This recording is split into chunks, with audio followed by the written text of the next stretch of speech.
बिस्मिल्लाहिर्रहमानिर्रहीम। नाज़रीन, मैं हूं जावेद बलोच और उम्मीद है आप लोग खैरियत से होंगे। आज 160 अरकान कौमी असम्बली ने वज़ीर आज़म को ख़त लिखा है। ये ख़त उस ख़त का जवाब है जो कि एक इम्पोर्टेड ख़त कहा जा रहा था, और ये ख़त कांग्रेस के अरकान का था अमेरिका में, जो उन्होंने प्रेसिडेंट जो बाइडन को लिखा। और उसमें लिखा कि तहरीक इंसाफ के बानी चेयरमैन को गलत तरीके से जो है वो जेल में रखा गया है, गलत मुकदमात में रखा गया है। उनकी रिहाई के लिए इकदाम किए जाएँ और अमेरिका जो है पाकिस्तान पर अपना दबाव बढ़ाए। अब ये ख़त आया, और इससे पहले आपको याद होगा कि एक करारदाद भी जो है वो पास करवाई गई इस रिहाई के लिए, लेकिन पाकिस्तान ने उसे अपना अंदरूनी मामला जो है वो करार दिया। और इस ख़त के जवाब में आज अरकान पार्लियामेंट यानी कि कौमी असम्बली के 160 अरकान ने अपने दस्तखत के साथ एक ख़त तहरीर किया है वज़ीर आज़म को, और उसमें सानिया 9 मई की भी याद जो है वो ताज़ा करवाई गई है कि वज़ीर आज़म साहब जो सानिया 9 मई में मुलव्वस लोग हैं उनके ख़िलाफ़ बिला इम्तियाज़ कार्रवाई की जाए। और ये जो ख़त लिखा है कांग्रेस के अरकान ने, ये हमारी जो अंदरूनी मामलात हैं उसमें मुदाखलत करार दिया गया है। इस ख़त का जवाब क्या आता है, वज़ीर आज़म साहब क्या जवाब देते हैं, और क्या इस ख़त के तनाज़ुर में कोई अमेरिका से रब्ता किया जाएगा या कांग्रेस के जो अरकान हैं उनसे रब्ता किया जाएगा, इस पर बात करने जा रहे हैं। और फिर बात की जा रही है कि तहरीक इंसाफ के बानी चेयरमैन बड़ी जल्दी रिहा होने वाले हैं। कभी अली अमीन गंडापुर साहब फरमाते हैं कि 2 हफ्तों में उन्हें जो है वो जेल से बाहर निकाल दूंगा, कभी वो कहते हैं कि जी बड़ी जल्दी वो बाहर आने वाले हैं। बुशा बीबी जो है वो रिहा हो गई, और इस तनाज़ुर में ये चीज़ें सामने आ रही हैं कि शायद वो भी जल्द रिहा हो जाएं। और लतीफ़ खोसा साहब समेत कई अरकान ये भी कहते हैं कि शायद जो अमेरिका के इलेक्शन हैं, अगर वो ट्रंप साहब जीत गए तो वो बहुत जल्द जो है वो तहरीक इंसाफ के बानी चेयरमैन साहब को रिहा करवा लेंगे। ये कहाँ तक पॉसिबल है कि कोई हुकूमत आए और वो किसी और मुल्क के कैदी को वो छुड़ा के ले जाए। ये तो देखा है हमने कि कैदी छुड़ा के अपने मुल्क ले गए, लेकिन ये नहीं सुना कभी कि जो है वो कैदी रिहा हो गए। इस पे बात करने के लिए मैं आज ज्वाइन किया है खेलदास कोसानी साहब ने, मुस्लिम नून से तल्लुक़ है। खेलदास साहब शुक्रिया वक्त देने का। मोहम्मद नदीम कहीं साहब ने हमें ज्वाइन किया है, मुल्तान से तहरीक इंसाफ के रहनुमा है। नदीम भाई आपका शुक्रिया वक्त देने का। और हमाद हसन साहब ने सीनियर तजज़ियाकार हैं, उनसे तजज़िया लेंगे ये सारी सूरत हाल पे जो है वो क्या कहते हैं। खेलदास साहब, मैं आपकी तरफ से आता हूँ, आप खुद रुकने पार्लियामेंट हैं और उस ख़त पे आपके भी साइन हैं। 160 अरकान ने ख़त लिखा, क्या वजह, वही कांग्रेस का जवाब था या कुछ और?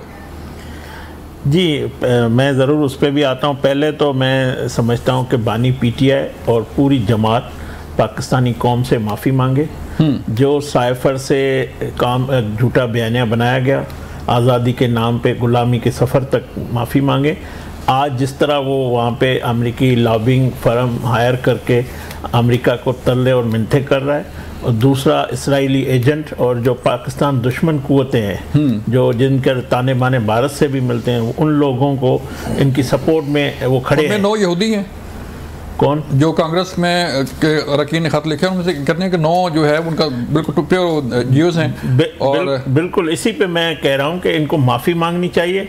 आज क्यों एक मुल्क को जो सुपर पावर है उनको ये सब गिड़गिड़ा रहे हैं अपने?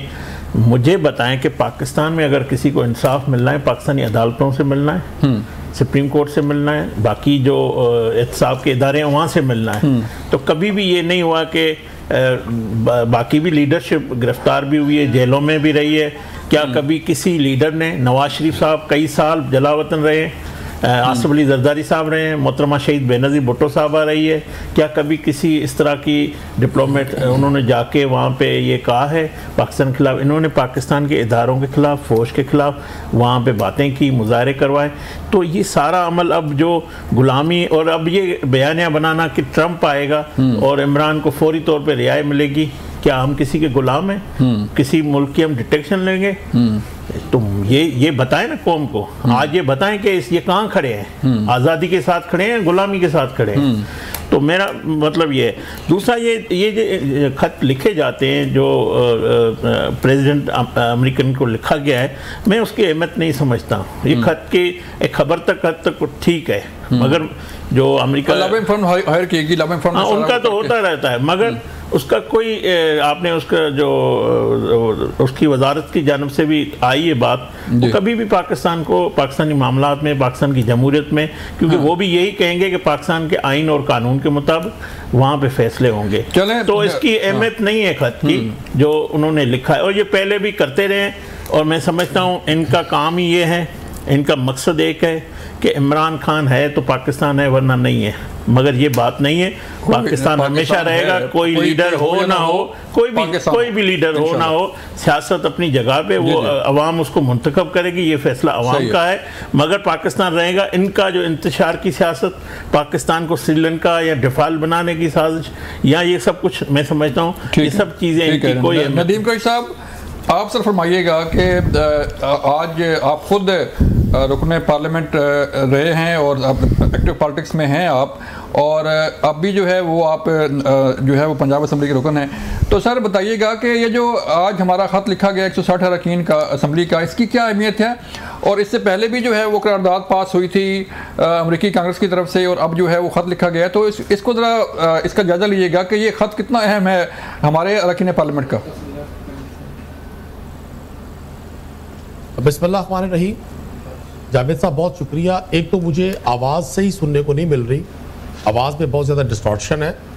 अगर मेरी आवाज़ आप तक आ रही है तो मैं आ रही है, आप बोलें। अच्छा, गुजारिश ये है कि दुनिया भर में जहाँ जहाँ आज़ाद माशरे हैं, जहाँ आइन की बालादस्ती है, जहाँ की पार्लियामान सही मानों में मजबूत है, मुस्तहकम है, वो मुमालिक अगर दुनिया में किसी भी जगह कोई ऐसा ह्यूमन राइट्स का मसला हो या किसी ऐसे पॉपुलर लीडर को जिसको अवामी हमायत हासिल हो, और उस अवामी हमायत का क्या कोई बेपनाह अवामी हमायत हो, और उनके साथ अगर कोई जुल्म ज़्यादती आइन और कानून की आड़ में की जा रही हो, तो ये पहले भी होता रहा है। अगर अमेरिकन पार्लियामेंटेरियंस ने अपने प्रेसिडेंट को ये ख़त लिखा है तो वो पूरी दुनिया पर उनकी नज़र है। मैं नहीं समझता कि ये कोई, आप जिस तरह से फरमा रहे थे जी उसमें 9 यहूदी हैं और 10 यहूदी हैं। एक तो गुजारिश कर दूँ, जब इमरान खान साहब इलेक्शन लड़ने जा रहे थे ऑक्सफोर्ड यूनिवर्सिटी के चांसलर का, तो हुकूमत पाकिस्तान की तरफ से और हुकूमत पाकिस्तान के कुछ जो परवरदा लोग थे उनकी तरफ से जो खतूत लिखे गए ऑक्सफोर्ड को, इंतजामिया को, और वहाँ के अखबारात में जो मज़ामीन लिखवाए गए, उनमें इमरान खान साहब को एक प्रो तालिबान, एक मुस्लिम इंतहा पसंद लीडर के तौर पर पेश किया गया। वहाँ लिखा गया कि जिन्होंने सलमान रुश्दी के साथ जो एक शातिम रसूल है बैठने से इनकार कर दिया था। तो ये चैप्टर तो मैं अब समझने क्लोज हो जाना चाहिए कि आप समझ रहे हैं जी, आप समझाना चाह रहे हैं लोगों को कि जी कौन सी मजहब से ताल्लुक रखने वाले लोग उनकी सपोर्ट कर रहे हैं। जो अमेरिकन नेशनल है वो बतौर एक पार्लियामेंटेरियन एक इशू पर उन्होंने अपनी आवाज़ रेज की है, और तो सर जो आज नदीम भाई, जो आज हमारी पार्लियामेंट ने जो आवाज रेज की है उसकी अहमियत नहीं है। देखिए, मैं गुजारिश कर दूं, हमारे पार्लियामेंटेरियंस की भी आवाज की उतनी अहमियत होनी चाहिए, लेकिन काश ये पार्लियामेंटेरियन अवाम के वोटों से मुंतखब होते। कि जितने पार्लियामेंटेरियन जिन्हें खत लिखा है, काश ये खत लिखते उस वक्त पाकिस्तान के चीफ जस्टिस को कि जब इनके फॉर्म 47 मुरतब किए जा रहे थे, लोग 5-5, 10-10 हज़ार वोट लेने वाले लोगों को 1-1 लाख वोट तारीख में पहली बार सिर्फ कागजों में हेरा फेरी करके दिए जा रहे थे। ये उस वक्त खत लिखते, ये उस वक्त खत लिखते जब ये अल्लाह के नामों के नीचे झूठा हल्फ ले रहे थे। ये तो वो लोग हैं जिनका आपने देखा 26वीं तरमीम में किस तरह से इन पार्लियामेंटेरियंस को भेड़ मैं खुद भी इन्हीं पार्लियामेंट का हिस्सा रहा हूँ और आज भी हिस्सा हूँ, लेकिन यकीन करें ये एक तमाशा है इस मुल्क के निज़ाम पर, जिस तरह के पार्लियामेंटेरियंस आज पाकिस्तान की नुमाइंदगी कर रहे हैं, जो सिर्फ इलेक्शन ट्रिब्यूनल से अपने केसेस को बचाने के लिए 1-1 साल हो गया कानूनी मुशकाफियों का सहारा लेकर सिर्फ रिकाउंटिंग की तरफ नहीं जाना चाहते। तजिया लेते हैं, नदीम भाई तजिया लेते हैं, इस पे तजिया लेते हैं। हमाद साहब, आप सर बताइएगा, एक तो खत क्यों है 160 अरकान असम्बली का हमारा, वो नदीम भाई कह रहे हैं कि ये क्यों नहीं लिखा, बात वहीं जाके पहुंचती है फॉर्म 47 पे और फॉर्म 45 पे ही।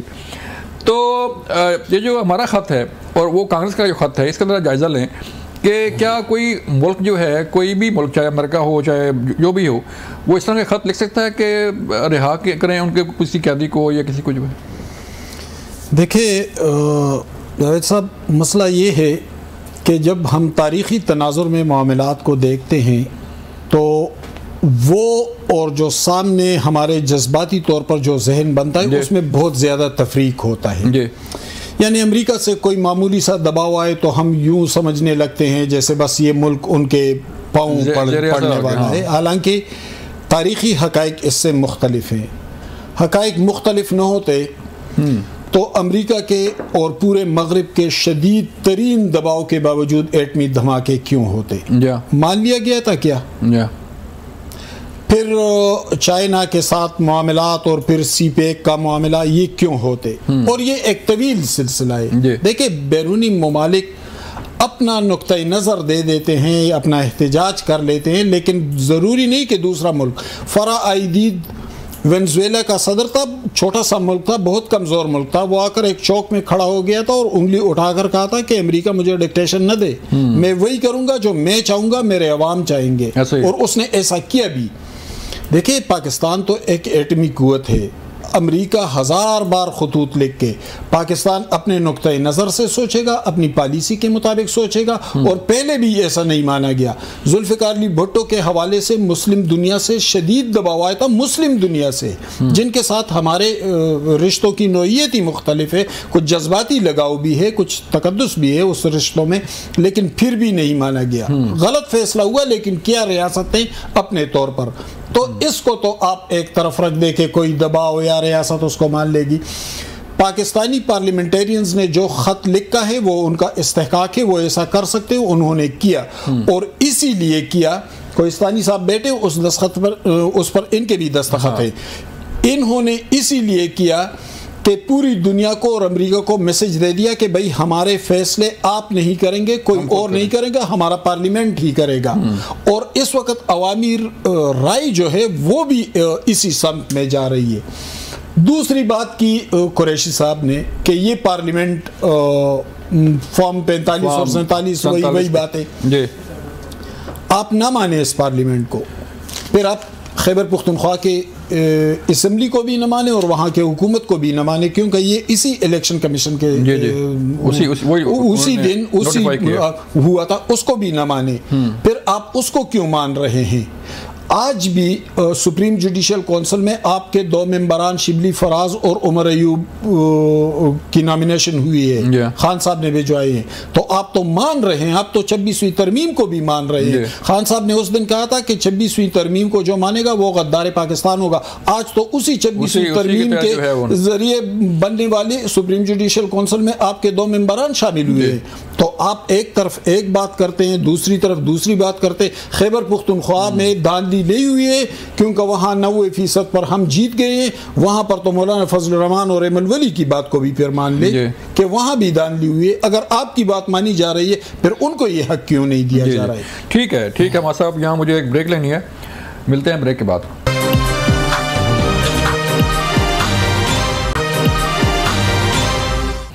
वेलकम बैक नाज़रीन। हम बात कर रहे हैं कि जो पेशन गोइयाँ की जा रही हैं, कभी कहा जाता है कि डोनाल्ड ट्रंप जीतेगा तो तहरीक इंसाफ के बानी चेयरमैन साहब को फौरी रिहाई मिल जाएगी, और कभी ये कहा जाता है कि बस अब तो दिन पूरे हो गए।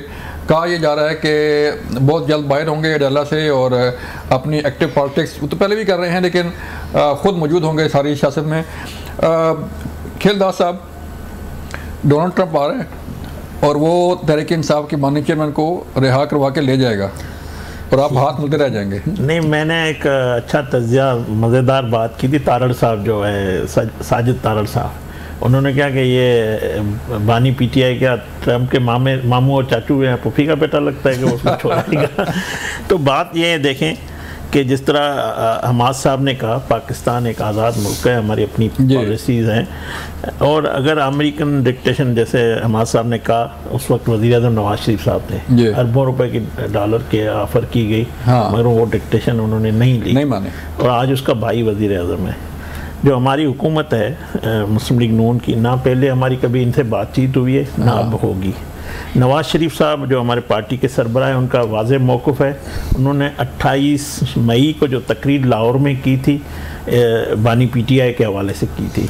और मैं आपको जावेद साहब बताऊं, एक हमारी मीटिंग भी हुई थी जो मतलब गैर रस्मी थी, उसमें भी मैं मौजूद था। नवाज शरीफ साहब की गुफ्तगू आपको बता रहा हूँ कि जो इमरान खान ने लंदन साजिश या जो लोगों से मिलकर हमारे साथ ज़्यादती नाइंसाफ़ी की जो केसेस बनाए गए, जो नाअहली का ये सारा ड्रामा रचाया गया, जो कुछ किया पाकिस्तान के साथ, नवाज शरीफ साहब के साथ ज़ात को तो उसने कुछ नहीं कर सका। नवाज शरीफ आज भी है, उसकी सियासत भी है, और आज उसकी पार्टी के सीनियर लोग कह रहे हैं कि उसकी बहन कह रही है नवाज शरीफ चाहेगा तो इमरान खान बाहर आएगा। तो मैं आपको बताता हूँ नवाज शरीफ साहब का ये मौक़िफ़ है क्लियर कट। जब तक वो इस चीज़ के जो उन्होंने किया है वो अवाम के सामने एतराफ़ नहीं करता, माफ़ी तो नहीं, मतलब एतराफ़ ही एक माफ़ी होती है कि जो कुछ उसने किया, सियासी गलतियां होती है लोगों से, तो एतराफ़ के बाद माफ़ी मिल जाएगी। मतलब जाहिर है जब एतराफ़ करेगा, सियासत में डायलॉग हमेशा रहता है, दरवाजे बंद नहीं किए जाते। मतलब फिर इस खत्म हो जाएंगे। सियासत में दरवाज़ा बंद होता है तो खिड़की खोली होती है। हाँ। मगर इमरान खान के लिए दरवाज़ा भी बंद है, इस वक्त खिड़की भी बंद है, तो वो तभी खुलेगी जब वो एतराफ़ करेगा। तो ये है मुस्लिम लीग नून की पॉलिसी और हुकूमत की पॉलिसी। ना हम ये खुद ही ढील के लिए तो पहले दिन से तैयार था। हाँ। ये इसकी पॉलिसी है, या पैर पकड़ता है या गालियाँ देता है, दो चीज़ें ये करता है। हाँ। और दोनों चीज़ें इसलिए करता है कि मेरे से बातचीत की जाए, और मैं समझता हूँ कि इससे कोई बात करने के लिए तैयार नहीं है, क्योंकि इसने तमाम वो रेड लाइन जो रियासत की वो क्रॉस कर ली है। या तो वो उस पर भी जिस तरह ISPR ने कहा है कि जो 9 मई को किया है उस पर भी माफ़ी मांगे। तो मैं समझता हूँ सियासी तौर पे भी जो इस्टेब्लिशमेंट के हवाले से इस्टेब्लिशमेंट का अपना मौक़िफ़ है वो आज भी वही है जो ज़ाहिर जो ISPR ने कहा है। मैं जो एज ए पॉलिटिकल वर्कर देखता हूँ कि उन्होंने कहा है कि 9 मई पे माफ़ी मांगे। तो जब तक ये जो रेड लाइन जो क्रॉस की है उसकी माफ़ी नहीं मांगेंगे रियासत से, तब तक मुझे नहीं लगता कोई ये इसके लिए इंसाफ जो अगर मिलना भी है वो पाकिस्तानी अदालतों से मिलना है, किसी अमेरिकी आने वाले सदर या किसी बैरूनी ताकत से नहीं मिलना है। ठीक है नदीम भाई, क्यों फिर आप लोग जो है बार बार ये क्या ग्राउंड क्या है कि बड़ी जल्दी रिहा होने वाले हैं और सारा सोशल मीडिया भरा होता है कि जी बस अब चंद दिन रह गए, अब 2 दिन रह गए, कोई कहता है 2 हफ्ते रह गए, तो क्या कोई अमेरिकी सदर जो है वो अगर चेंज आती है तो क्या आपको फ़ायदा होगा इससे, जैसे कहा जा रहा है? देखें, यूनाइटेड स्टेट्स है, उनका अपना एक निज़ाम है, अपना एक कानून है, अपनी गवर्नमेंट का तरीकाकार है। मैं तो इस तरह की किसी बात को ना समझता हूँ ना समझना चाहिए। पाकिस्तान एक आज़ाद खुद मुख्तार मुल्क है और इमरान खान साहब सियासी कैदी हैं, ज़मीर के कैदी हैं। अभी खेलदार साहब ने पूरी अपनी एक दास्तान सुनाई हमें, जिसमें लगता ये था कि इन्होंने ISPR ज्वाइन कर ली है, और PMLN का सबसे बड़ा अलमिया यही है कि ये हमसे माफ़ी की तवक्को रखते हैं। ये सबसे पहले तवक्को माफ़ी मांगे कौम से 12 अक्टूबर 1999 की, जब पाकिस्तान के हाजिर सर्विस आर्मी चीफ का तैयारा ये हिंदुस्तान में उतारना चाहते थे। इन पे हाई जैकिंग केस बना था, बगावत केस बना था, उस पर माफ़ी मांग लें। फिर हम भी कोशिश करेंगे कि अगर हमारे जिन लोगों ने कोई ज्यादती की है वो माफ़ी मांगे, जिन्होंने नहीं की उनके साथ ज्यादती नहीं होनी चाहिए।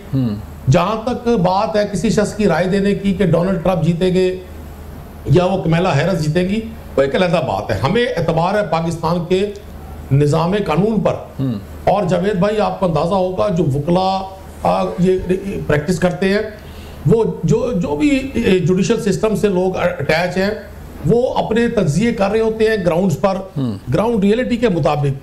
जिस तरह केस की हेयरिंग चल रही होती है, जिस तरह से उसके गवाह पेश होते हैं, चूंकि आप देख लें जितने केसेस खान साहब पर बनाए गए हैं वो कोई क्रफिर केसेस नहीं है, वो तो जबरदस्ती के केसेस कोशिश की गई है।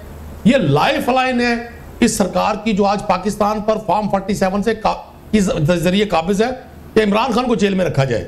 इमरान खान, लोग पूछते हैं हुकूमत कब तक चलेगी। मैं कह रहा हूं जिस तरह से इमरान खान आए ये 30 दिन में हुकूमत खत्म हो जाएगी। तो हुकूमत तो चाहेगी कि खान साहब जेल में रहे, उनका जेल में रहना इनकी जाती तस्कीन के लिए भी। जब वो बाहर थे तो तब भी हुकूमत थी ना, जब वो जो है वो सारा PDM गवर्नमेंट भी बनी, फिर वो 9 मई भी हुआ, सारा कुछ हुआ, तो गवर्नमेंट तो चल रही ना, अब भी चल रही है गवर्नमेंट। तो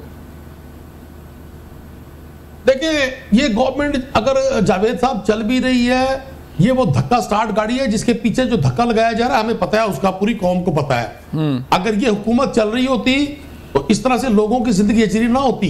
आपके टीवी पे इंडिकेटर्स आ रहे होते हैं, हुकूमती लोग कह रहे होते हैं जी महंगाई कम हो गई। आज मैं एक आम वापड़ा के कंज्यूमर से मिला जिसकी छोटी सी शॉप है, 200 यूनिट का कमर्शियल बिल है 22,000 रुपए, अब तो 1,000 रुपए मीटर पर फिक्स कर दिया गया है। मतलब एक महंगाई देने वाली हुकूमत, लोगों की जिंदगी को अजीर्ण कर देने वाली हुकूमत, अशराफिया को प्रोटेक्ट करने वाली हुकूमत, आप उस हुकूमत आप क्योंकि इस्लामाबाद में बैठे हुए हैं। टू बी ऑनेस्ट सर, मैंने भी एक दुकानदार से पूछा ऐसे ही गपशप के अंदाज में कि महंगाई हो रही है कि नहीं हो रही। मैंने बिजली की बात नहीं, क्योंकि बिजली का बिल मेरा भी ज़्यादा आता है। तो मैंने उससे पूछा कि महंगाई की क्या सूरत हाल है। उसने कहा जी कोई 5-6 महीने हो गए हैं, कोई रेट बढ़ा नहीं है, इससे पहले बढ़ रहे थे लेकिन अब कंट्रोल हो गई है।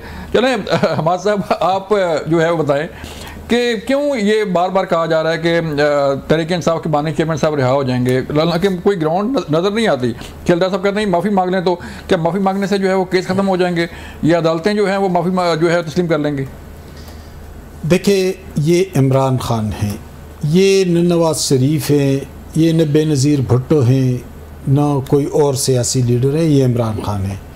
और इमरान खान की जो मौजूदा गिरफ़्तारी है, तो उस गिरफ़्तारी से पहले इस मुल्क में 2 बड़े बयानिए सेट हो चुके थे।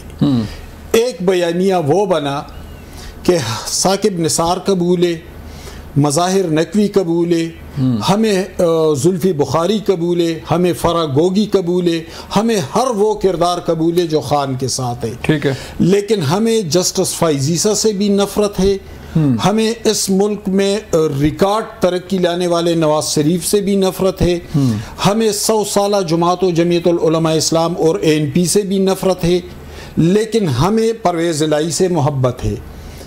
एक तो ये बयानिया था। दूसरा बयानिया सेट हुआ था 9 मई के बाद। उस बयानिए में वो सेकुलर जमातें, वो लेफ्ट की जमातें जिन पर बहुत से इल्ज़ामात लगे, जिन्होंने बहुत सख्तियाँ बर्दाश्त की, मसलन हम ANP की मिसाल ले लें, अवामी नेशनल पार्टी की पुख्तून कौम परस्त जमात थी, ये तमाम लोग, खा वो ANP थी, पीपल्स पार्टी, जमीयतुल उलमा इस्लाम, ये मुस्लिम लीग, ये सब के सब ये आकर खड़े हो गए थे कि हमें फ़ौज से इख्तलाफात रहे हैं, इख्तलाफात रहेंगे, लेकिन हम उसे गिरने नहीं देंगे, हम उसे बर्बाद नहीं होने देंगे। ये इसी रियासत का इदारा है और इसी रियासत और इसी इदारे के लिए हम अपना खून दे चुके हैं और देते रहेंगे।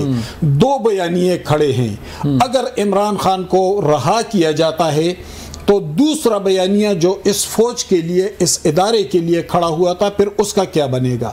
ये रद्द-ए-अमल उधर भी शिफ्ट कर जाएगा, खुदा न ख्वास्ता। देखिए, ये रहाई इतनी आसान नहीं है, इसको इतना आसान न ले, इतना इजी न ले इसको।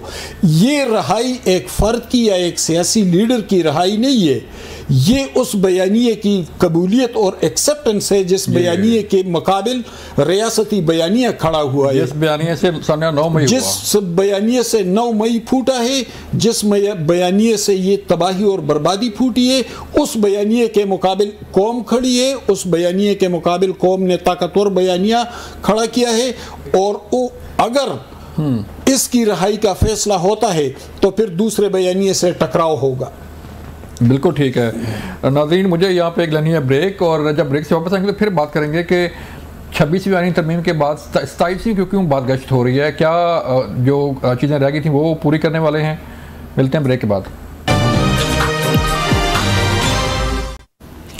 वेलकम बैक नाज़रीन। 26वीं आईनी तरमीम पर जो है अमल दरामद शुरू हो चुका है और इसी तरमीम के तहत ही चीफ जस्टिस याह्या अफरीदी साहब ने अपने ओहदे का हलफ भी लिया है और अब 27वीं आईनी तरमीम की बातें हो रही हैं।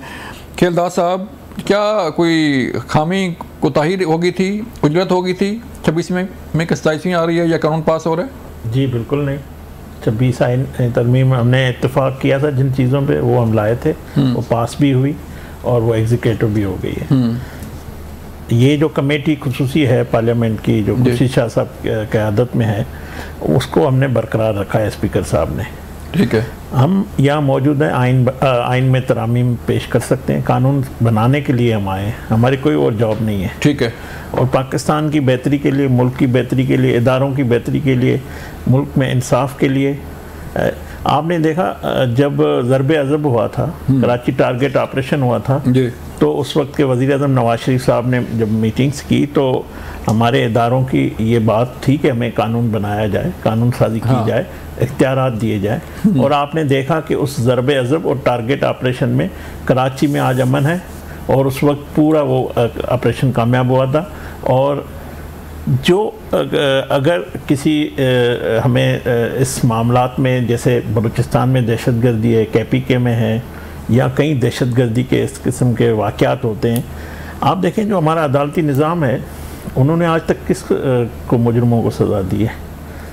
क्या वो जो हमारा निज़ाम है सिविलियन, वो कर सकता है? तो अगरचे मैं पाकिस्तानी बात कर रहा हूँ, कोई हमारी अभी इस पर कोई अंडरस्टैंडिंग नहीं है, मैं अपनी नॉलेज के तौर पे समझता हूँ। आप रिलेट कर रहे हैं ना कराची ऑपरेशन को और इन हालात को, क्या कोई जी मैं वही कह रहा हूँ। मेरी ज़ाती राय है, मेरी ज़ाती राय है, अगर मिलिट्री कोर्ट बननी चाहिए, जो दहशतगर्द है, जो सफाक कार्रवाइयाँ करते हैं, अगर उनको कोई सज़ा या उनके खिलाफ कोई कार्रवाई नहीं होती है, अगर कोई हमारे निज़ाम में नाकामी है, तो बिल्कुल हमें वो कानून पास करना चाहिए और वो कानून पास करके उनको इख्तियारात देने चाहिए। तो मिलिट्री कोर्ट्स का तो कानून है ना पहले? बिल्कुल है, मगर देखें आप ये देखें कि आज तक ये जो कार्रवाइयाँ करने वाले हैं, उनको किसी को क्या फांसी हुई है? आपने देखा 102 दहशतगर्द साबका हुकूमत में एक सदर ममलकत जो बैठा हुआ था, उसकी साइन से आज़ाद हुए हैं, हज़ारों दहशतगर्द वापस आए हैं। हाँ। तो ये जो दहशतगर्दी की लहर है, इसको खात्मा करने के लिए अगर कोई हमें कानून साजी की ज़रूरत होती है तो हम ज़रूर करेंगे। तो ये कमेटी बहाल है और इसमें मज़ीद जहाँ पे जब भी ज़रूरत पड़ी, अभी कोई 27वीं तरमीम पे किसी जमात से हमारी हुकूमत की या किसी इत्तेहादी से बात नहीं हुई है। कानून जो आ रहा है, कानून जो प्राइवेट मेंबर जो है उसने दानियाल चौधरी ने लेके हुआ है, उस पर कुछ बताएं ना कि देखिए, दानियाल चौधरी साहब ने जब ये पेश किया था, अब दानियाल चौधरी साहब पार्लियामानी सेक्रेटरी है। हाँ। तो वो कानून हुकूमती कोई भी रुकन ला सकता है और वो सादा अक्सर चाहिए, उसमें तरमीम की ज़रूरत नहीं है।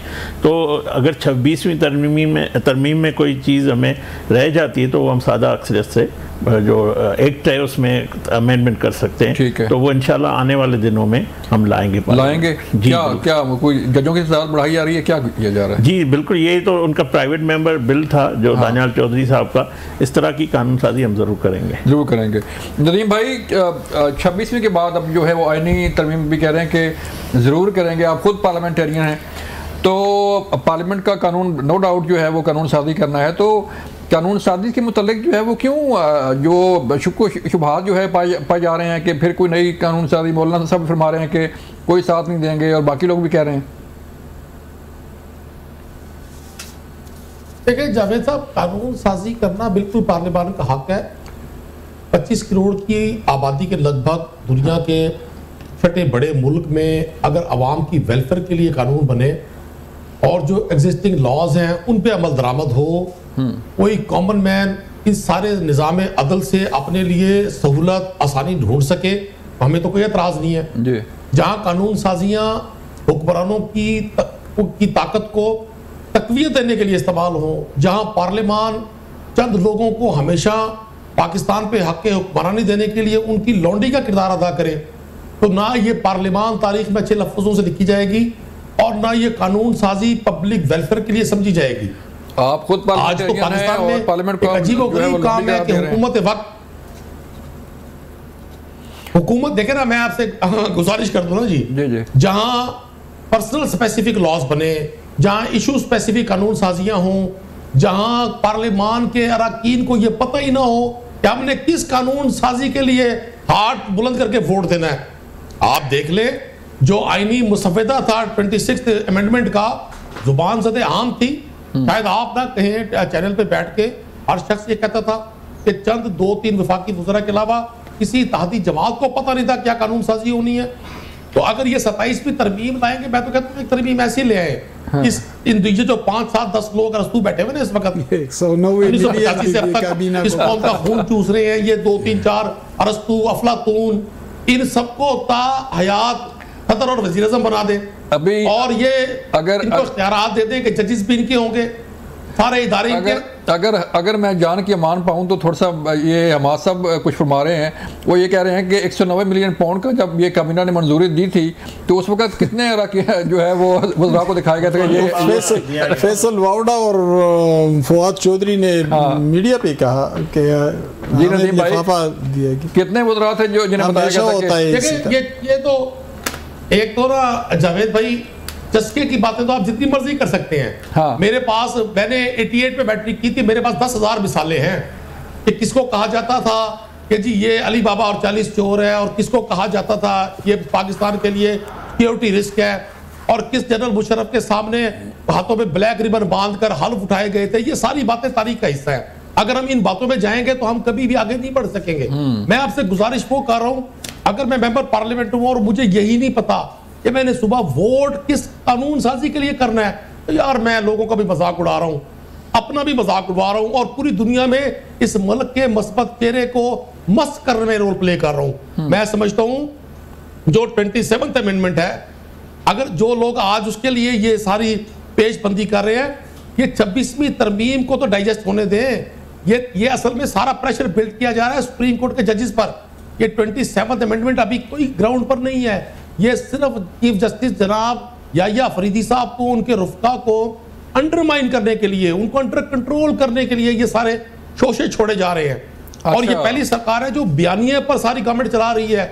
इनका पब्लिक वेलफेयर से, आम आदमी की जिंदगी में बेहतरी से, पाकिस्तान की इकॉनमी के हालात से, पाकिस्तान में सियासी खिलाफियात को कम करने के हवाले से कोई काम नहीं है। ये बयानिए पर काम चला रहे हैं। अपने पॉलिटिकल अपोनेंट को इन्होंने एक 9 मई का बयानिया लिया हुआ है, उस पर जेल में डाला हुआ है। ये चाहते हैं कि सिर्फ इनका इक़्तिदार कायम रहेगा नहीं। मैं पेशन गोई कर रहा हूं, मैं कॉमन मैन हूं। मैं पाकिस्तान के उन करोड़ों लोगों में से एक हूं जो इस पाकिस्तान से इश्क करते हैं, इसके अफवाद से इश्क करते हैं, इसके इदारों से प्यार करते हैं। मैं पेशन गोई कर रहा हूं। ये रेत की बुनियादों पर खड़ी हुकूमत ऐसे गिरेगी, कोई तस्वुर भी नहीं कर सकेगा इसका, और वो वक्त बड़ा करीब है।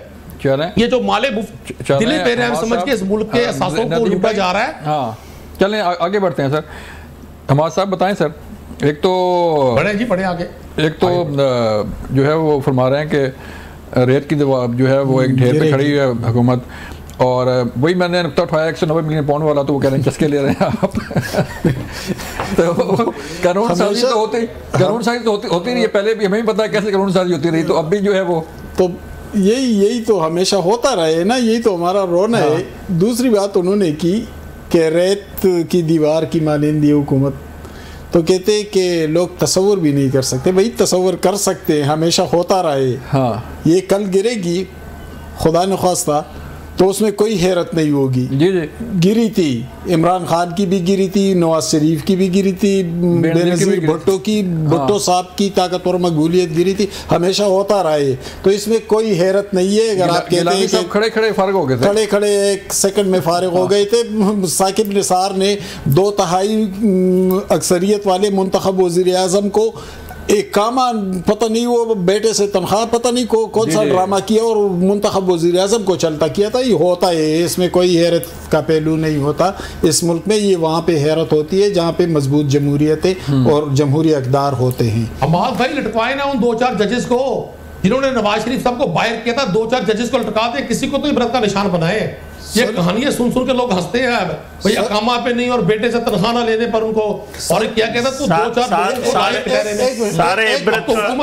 सारे इबरत का निशान बन चुके हैं। और ये चलें भाई, खेलदार साहब, हमाद साहब, बहुत शुक्रिया, आपके वक्त का टाइम ख़त्म हो गया। डिबेट अच्छी जा रही थी लेकिन वक्त कम है। नाज़रीन, हमने कोशिश की कि तहरीक इंसाफ का जो बयानिया है, जो पॉइंट ऑफ व्यू है, वो भी रखें आपके सामने, नून लीग का भी, और तजियाकार हमारे साथ मौजूद थे जिन्होंने एक न्यूट्रल होकर जो है वो तजिया दिया कि हालात किस तरफ जा रहे हैं। अपना ख्याल रखिएगा। अल्लाह हाफ़िज़।